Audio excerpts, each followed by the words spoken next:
श्रीऋणहर्ता गणेशस्तोत्रम् सृष्ट्यादौ ब्राह्मणा सम्यक् पूजितः फलसिद्धये सदैव पार्वतीपुत्रः ऋणनाशं करोतु मे त्रिपुरस्य वधात् पूर्वं शम्भुना सम्यगर्चितः सदैव पार्वतीपुत्रः ऋणनाशं करोतु मे हिरण्यकशिपवादीनां वधार्थे विष्णुनार्चितः सदैव पार्वतीपुत्रः ऋणनाशं करोतु मे महिषस्य वधे देव्या गणनाथः प्रपूजितः सदैव पार्वतीपुत्रः ऋणनाशं करोतु मे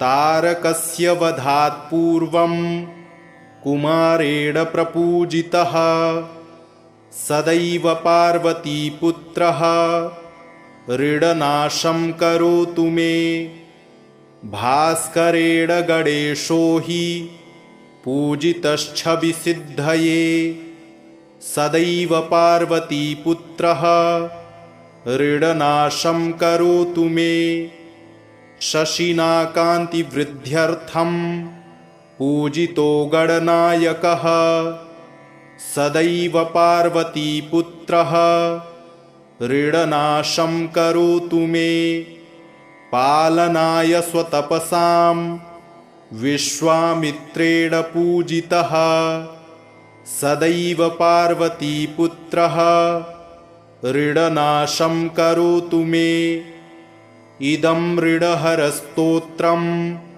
तीव्रदारिद्र्यनाशनम् एकवारं पठेन्नित्यं वर्षमेकं समाहितः दारिद्र्यादारुणान्मुक्तः कुबेरसम्पदं व्रजेत् फणन्तोऽयं महामन्त्रः सार्धपञ्चदशाक्षरः ॐ गणेशऋणं छिन्दि वरेण्यं हुं नमः फट् इमं मन्त्रं पठेदन्ते ततश्च शुचिभावनः 21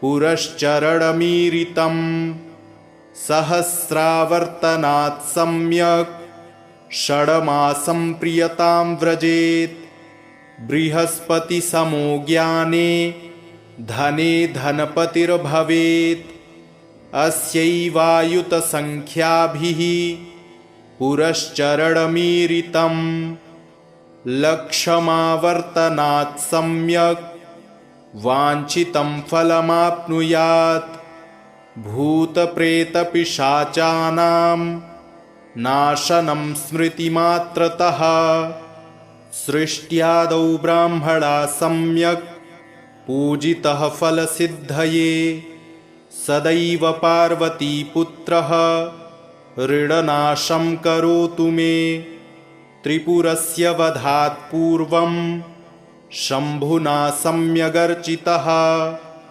सदैव पार्वतीपुत्रः ऋणनाशं करोतु मे हिरण्यकशिपवादीनां वधार्थे विष्णुनार्चितः सदैव पार्वतीपुत्रः ऋणनाशं करोतु मे महिषस्य वधे देव्या गणनाथः प्रपूजितः सदैव पार्वतीपुत्रः ऋणनाशं करोतु मे तारकस्य वधात् पूर्वं कुमारेण प्रपूजितः सदैव पार्वतीपुत्रः ऋणनाशं करोतु मे भास्करेण गणेशो हि पूजितश्छविसिद्धये सदैव पार्वतीपुत्रः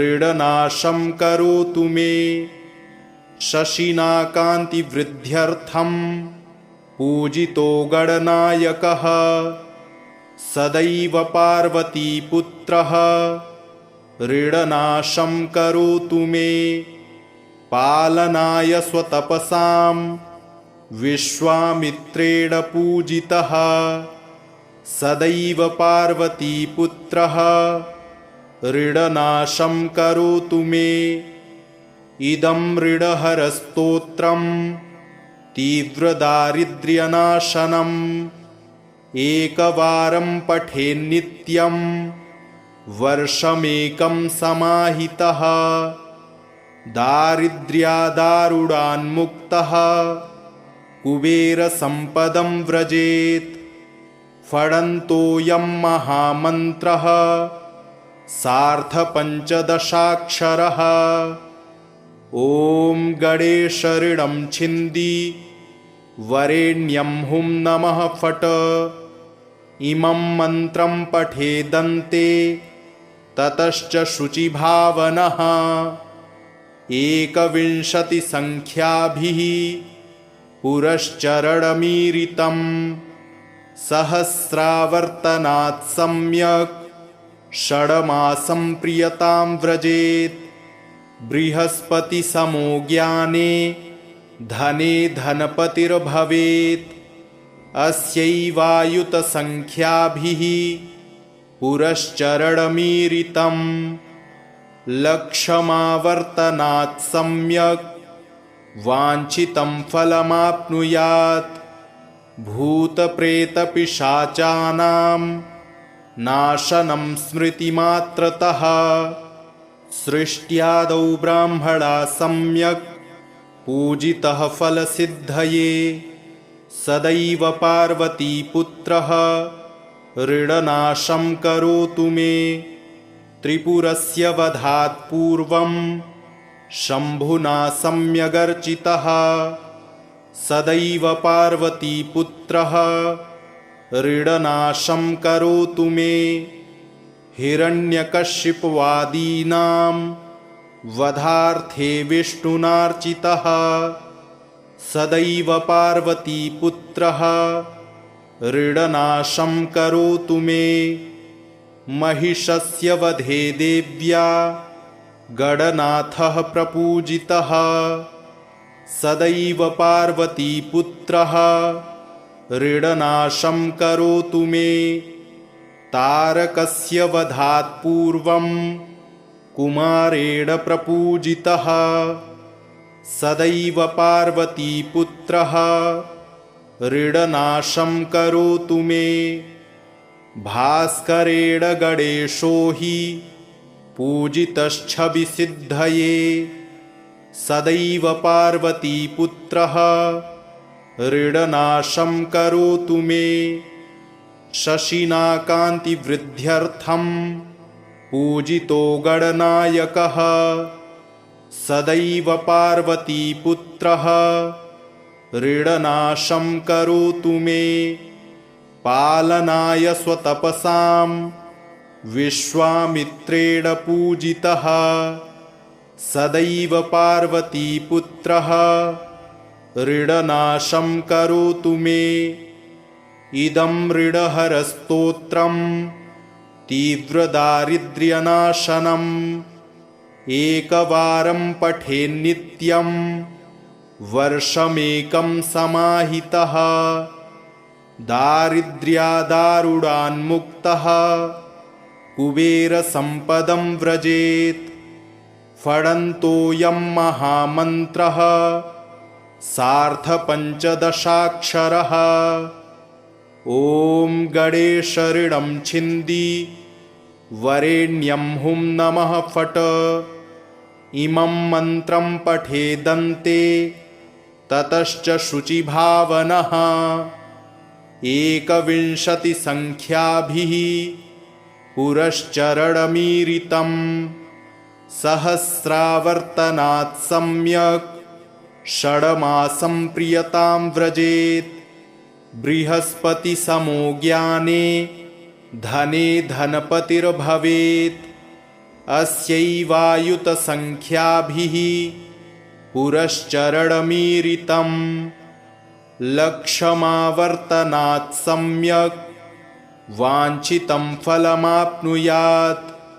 भूतप्रेतपिशाचानां नाशनं स्मृतिमात्रतः।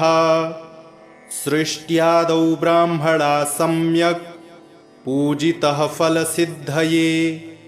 सदैव पार्वतीपुत्रः ऋणनाशं करोतु मे। त्रिपुरस्य वधात् पूर्वं शम्भुना सम्यगर्चितः। सदैव पार्वतीपुत्रः ऋणनाशं करोतु मे। हिरण्यकशिपवादीनां वधार्थे विष्णुनार्चितः। सदैव पार्वतीपुत्रः ऋणनाशं करोतु मे। महिषस्य वधे देव्या गणनाथः प्रपूजितः। सदैव पार्वतीपुत्रः ऋणनाशं करोतु मे। तारकस्य वधात् पूर्वं कुमारेण प्रपूजितः। सदैव पार्वतीपुत्रः ऋणनाशं करोतु मे। भास्करेण गणेशो हि पूजितश्छविसिद्धये। सदैव पार्वतीपुत्रः ऋणनाशं करोतु मे। शशिना कान्तिवृद्ध्यर्थं पूजितो गणनायकः। सदैव पार्वतीपुत्रः ऋणनाशं करोतु मे। पालनाय स्वतपसां विश्वामित्रेण पूजितः। सदैव पार्वतीपुत्रः ऋणनाशं करोतु मे। इदं ऋणहरस्तोत्रं तीव्रदारिद्र्यनाशनम् एकवारं पठेन्नित्यं वर्षमेकं समाहितः। दारिद्र्यादारुणान्मुक्तः कुबेरसम्पदं व्रजेत्। फणन्तोऽयं महामन्त्रः सार्धपञ्चदशाक्षरः। ॐ गणेश ऋणं छिन्दि वरेण्यं हुं नमः फट्।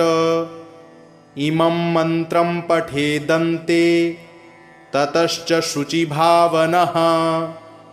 21 पुरश्चरणमीरितं सहस्रावर्तनात् सम्यक् षड्मासं प्रियतां व्रजेत्। बृहस्पतिसमो ज्ञाने धने धनपतिर्भवेत्। अस्यैवायुतसंख्याभिः पुरश्चरणमीरितं लक्षमावर्तनात् सम्यक् वाञ्छितं फलमाप्नुयात्। भूतप्रेतपिशाचानां नाशनं स्मृतिमात्रतः। सृष्ट्यादौ ब्राह्मणा सम्यक् पूजितः फलसिद्धये। सदैव पार्वतीपुत्रः ऋणनाशं करोतु मे। त्रिपुरस्य वधात् पूर्वं शम्भुना सम्यगर्चितः। सदैव पार्वतीपुत्रः ऋणनाशं करोतु मे। हिरण्यकशिपवादीनां वधार्थे विष्णुनार्चितः। सदैव पार्वतीपुत्रः ऋणनाशं करोतु मे। महिषस्य वधे देव्या गणनाथः प्रपूजितः। सदैव पार्वतीपुत्रः ऋणनाशं करोतु मे। तारकस्य वधात् पूर्वं कुमारेण प्रपूजितः। सदैव पार्वतीपुत्रः ऋणनाशं करोतु मे। भास्करेण गणेशो हि पूजितश्छविसिद्धये। सदैव पार्वतीपुत्रः ऋणनाशं करोतु मे। शशिना कान्तिवृद्ध्यर्थं पूजितो गणनायकः सदैव पार्वतीपुत्रः ऋणनाशं करोतु मे पालनाय स्वतपसां विश्वामित्रेण पूजितः सदैव पार्वतीपुत्रः ऋणनाशं करोतु मे इदं ऋणहरस्तोत्रम् तीव्रदारिद्र्यनाशनम् एकवारं पठेन्नित्यं वर्षमेकं समाहितः दारिद्र्यादारुणान्मुक्तः कुबेरसम्पदं व्रजेत् फणन्तोऽयं महामन्त्रः सार्धपञ्चदशाक्षरः ॐ गणेशऋणं छिन्दि वरेण्यं हुं नमः फट् इमं मन्त्रं पठेदन्ते ततश्च शुचिभावनः 21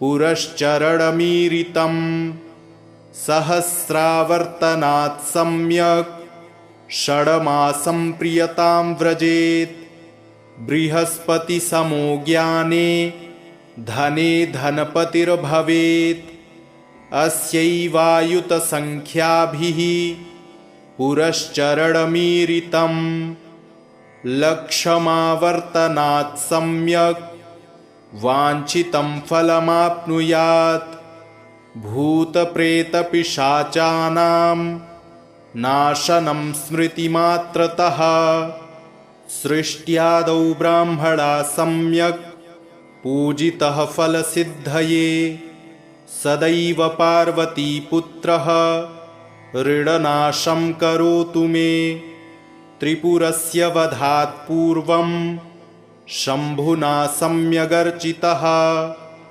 सदैव पार्वतीपुत्रः ऋणनाशं करोतु मे हिरण्यकशिपवादीनां वधार्थे विष्णुनार्चितः सदैव पार्वतीपुत्रः ऋणनाशं करोतु मे महिषस्य वधे देव्या गणनाथः प्रपूजितः सदैव पार्वतीपुत्रः ऋणनाशं करोतु मे तारकस्य वधात् पूर्वं कुमारेण प्रपूजितः सदैव पार्वतीपुत्रः ऋणनाशं करोतु मे भास्करेण गणेशो हि पूजितश्छविसिद्धये सदैव पार्वतीपुत्रः ऋणनाशं करोतु मे शशिना कान्तिवृद्ध्यर्थं पूजितो गणनायकः सदैव पार्वतीपुत्रः ऋणनाशं करोतु मे पालनाय स्वतपसां विश्वामित्रेण पूजितः सदैव पार्वतीपुत्रः ऋणनाशं करोतु मे इदं ऋणहरस्तोत्रम् तीव्रदारिद्र्यनाशनम् एकवारं पठेन्नित्यं वर्षमेकं समाहितः दारिद्र्यादारुणान्मुक्तः कुबेरसम्पदं व्रजेत् फणन्तोऽयं महामन्त्रः सार्धपञ्चदशाक्षरः ॐ गणेशऋणं छिन्दि वरेण्यं हुं नमः फट् इमं मन्त्रं पठेदन्ते ततश्च शुचिभावनः 21 पुरश्चरणमीरितं सहस्रावर्तनात् सम्यक् षड्मासं प्रियतां व्रजेत् बृहस्पतिसमो ज्ञाने धने धनपतिर्भवेत् अस्यैवायुतसंख्याभिः पुरश्चरणमीरितं लक्ष्यमावर्तनात् सम्यक् वाञ्छितं फलमाप्नुयात्। भूतप्रेतपिशाचानां नाशनं स्मृतिमात्रतः। सृष्ट्यादौ ब्राह्मणा सम्यक् पूजितः फलसिद्धये। सदैव पार्वतीपुत्रः ऋणनाशं करोतु मे। त्रिपुरस्य वधात् पूर्वं शम्भुना सम्यगर्चितः। सदैव पार्वतीपुत्रः ऋणनाशं करोतु मे। हिरण्यकशिपवादीनां वधार्थे विष्णुनार्चितः। सदैव पार्वतीपुत्रः ऋणनाशं करोतु मे। महिषस्य वधे देव्या गणनाथः प्रपूजितः। सदैव पार्वतीपुत्रः ऋणनाशं करोतु मे। तारकस्य वधात् पूर्वं कुमारेण प्रपूजितः। सदैव पार्वतीपुत्रः ऋणनाशं करोतु मे। भास्करेण गणेशो हि पूजितश्छविसिद्धये। सदैव पार्वतीपुत्रः ऋणनाशं करोतु मे। शशिना कान्तिवृद्ध्यर्थं पूजितो गणनायकः। सदैव पार्वतीपुत्रः ऋणनाशं करोतु मे। पालनाय स्वतपसां विश्वामित्रेण पूजितः। सदैव पार्वतीपुत्रः ऋणनाशं करोतु मे। इदं ऋणहरस्तोत्रं तीव्रदारिद्र्यनाशनम् एकवारं पठेन्नित्यं वर्षमेकं समाहितः। दारिद्र्यादारुणान्मुक्तः कुबेरसम्पदं व्रजेत्। फणन्तोऽयं महामन्त्रः सार्धपञ्चदशाक्षरः। ॐ गणेश ऋणं छिन्दि वरेण्यं हुं नमः फट्। इमं मन्त्रं पठेदन्ते ततश्च शुचिभावनः। 21 पुरश्चरणमीरितं सहस्रावर्तनात् सम्यक् षड्मासं प्रियतां व्रजेत्। बृहस्पतिसमो ज्ञाने धने धनपतिर्भवेत्। अस्यैवायुतसंख्याभिः पुरश्चरणमीरितं लक्ष्यमावर्तनात् सम्यक् वाञ्छितं फलमाप्नुयात्। भूतप्रेतपिशाचानां नाशनं स्मृतिमात्रतः। सृष्ट्यादौ ब्राह्मणा सम्यक् पूजितः फलसिद्धये।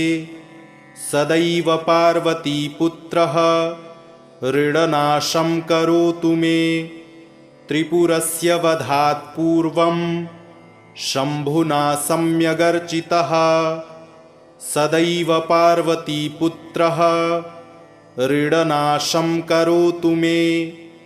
हिरण्यकशिपवादीनां वधार्थे विष्णुनार्चितः। सदैव पार्वतीपुत्रः ऋणनाशं करोतु मे। महिषस्य वधे देव्या गणनाथः प्रपूजितः। सदैव पार्वतीपुत्रः ऋणनाशं करोतु मे। तारकस्य वधात् पूर्वं कुमारेण प्रपूजितः। सदैव पार्वतीपुत्रः ऋणनाशं करोतु मे। भास्करेण गणेशो हि पूजितश्छविसिद्धये। सदैव पार्वतीपुत्रः ऋणनाशं करोतु मे। शशिना कान्तिवृद्ध्यर्थं पूजितो गणनायकः सदैव पार्वतीपुत्रः ऋणनाशं करोतु मे। पालनाय स्वतपसां विश्वामित्रेण पूजितः सदैव पार्वतीपुत्रः ऋणनाशं करोतु मे। इदं ऋणहरस्तोत्रं तीव्रदारिद्र्यनाशनम् एकवारं पठेन्नित्यं वर्षमेकं समाहितः दारिद्र्यादारुणान्मुक्तः कुबेरसम्पदं व्रजेत्। फणन्तोऽयं महामन्त्रः सार्धपञ्चदशाक्षरः। ॐ गणेश ऋणं छिन्दि वरेण्यं हुं नमः फट्। इमं मन्त्रं पठेदन्ते ततश्च शुचिभावनः 21 पुरश्चरणमीरितं सहस्रावर्तनात् सम्यक् षड्मासं प्रियतां व्रजेत्। बृहस्पतिसमो ज्ञाने धने धनपतिर्भवेत्। अस्यैवायुतसंख्याभिः पुरश्चरणमीरितं लक्षमावर्तनात् सम्यक् वाञ्छितं फलमाप्नुयात्। भूतप्रेतपिशाचानां नाशनं स्मृतिमात्रतः सृष्ट्यादौ ब्राह्मणा सम्यक् पूजितः फलसिद्धये सदैव पार्वतीपुत्रः ऋणनाशं करोतु मे। त्रिपुरस्य वधात् पूर्वं शम्भुना सम्यगर्चितः सदैव पार्वतीपुत्रः ऋणनाशं करोतु मे। हिरण्यकशिपवादीनां वधार्थे विष्णुनार्चितः सदैव पार्वतीपुत्रः ऋणनाशं करोतु मे। महिषस्य वधे देव्या गणनाथः प्रपूजितः सदैव पार्वतीपुत्रः ऋणनाशं करोतु मे। तारकस्य वधात् पूर्वं कुमारेण प्रपूजितः सदैव पार्वतीपुत्रः ऋणनाशं करोतु मे। भास्करेण गणेशो हि पूजितश्छविसिद्धये सदैव पार्वतीपुत्रः ऋणनाशं करोतु मे। शशिना कान्तिवृद्ध्यर्थं पूजितो गणनायकः सदैव पार्वतीपुत्रः ऋणनाशं करोतु मे। पालनाय स्वतपसां विश्वामित्रेण पूजितः सदैव पार्वतीपुत्रः ऋणनाशं करोतु मे। इदं ऋणहरस्तोत्रं तीव्रदारिद्र्यनाशनम् एकवारं पठेन्नित्यं वर्षमेकं समाहितः दारिद्र्यादारुणान्मुक्तः कुबेरसम्पदं व्रजेत्। फणन्तोऽयं महामन्त्रः सार्धपञ्चदशाक्षरः। ॐ गणेश ऋणं छिन्दि वरेण्यं हुं नमः फट्। इमं मन्त्रं पठेदन्ते ततश्च शुचिभावनः 21 पुरश्चरणमीरितं सहस्रावर्तनात् सम्यक् षड्मासं प्रियतां व्रजेत्। बृहस्पतिसमो ज्ञाने धने धनपतिर्भवेत्। अस्यैवायुतसंख्याभिः पुरश्चरणमीरितं लक्ष्यमावर्तनात् सम्यक् वाञ्छितं फलमाप्नुयात् भूतप्रेतपिशाचानां नाशनं स्मृतिमात्रतः सृष्ट्यादौ ब्राह्मणा सम्यक् पूजितः फलसिद्धये सदैव पार्वतीपुत्रः ऋणनाशं करोतु मे त्रिपुरस्य वधात् पूर्वं शम्भुना सम्यगर्चितः सदैव पार्वतीपुत्रः ऋणनाशं करोतु मे हिरण्यकशिपवादीनां वधार्थे विष्णुनार्चितः सदैव पार्वतीपुत्रः ऋणनाशं करोतु मे महिषस्य वधे देव्या गणनाथः प्रपूजितः सदैव पार्वतीपुत्रः ऋणनाशं करोतु मे तारकस्य वधात् पूर्वं कुमारेण प्रपूजितः सदैव पार्वतीपुत्रः ऋणनाशं करोतु मे भास्करेण गणेशो हि पूजितश्छविसिद्धये सदैव पार्वतीपुत्रः ऋणनाशं करोतु मे शशिना कान्तिवृद्ध्यर्थं पूजितो गणनायकः सदैव पार्वतीपुत्रः ऋणनाशं करोतु मे पालनाय स्वतपसां विश्वामित्रेण पूजितः सदैव पार्वतीपुत्रः ऋणनाशं करोतु मे इदं ऋणहरस्तोत्रं तीव्रदारिद्र्यनाशनम् एकवारं पठेन्नित्यं वर्षमेकं समाहितः दारिद्र्यादारुणान्मुक्तः कुबेरसम्पदं व्रजेत् फणन्तोऽयं महामन्त्रः सार्धपञ्चदशाक्षरः